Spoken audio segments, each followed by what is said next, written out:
আমার আগের ভিডিওতে আপনাদের কাছে আমি শেয়ার করেছিলাম যে আমাদের গাছের জলপাইগুলো কিন্তু পেরেছি।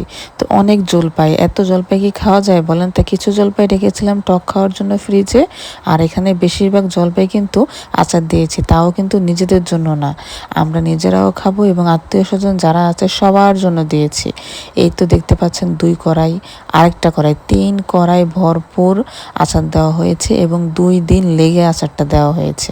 আজকে একদিন, এর আগেও একদিন। তো এখানে মশলা করা হচ্ছে, শুকনো মরিচটাকে টেলে নিয়েছি, এখন আদা ভাঙ্গা করে নিয়েছি, এখানে মশলাটাকে গুঁড়ো করে নিয়েছি, রসুন দিয়েছি। ভাই কি বলবো, আল্লাহর নিয়ামত কাকে বলে, গাছের যেরকম জলপাই হয়েছে পেয়েছি, তেমন আচারও দিয়েছি। আমার মনে হয় আমার শাশুড়ির আমল থেকে ধরে আমাদের এই আমল পর্যন্ত, এখন পর্যন্ত এত পরিমাণ আচার দেওয়া হয়নি। যাক, মাশাল্লাহ বলতে কেউ ভুলবেন না।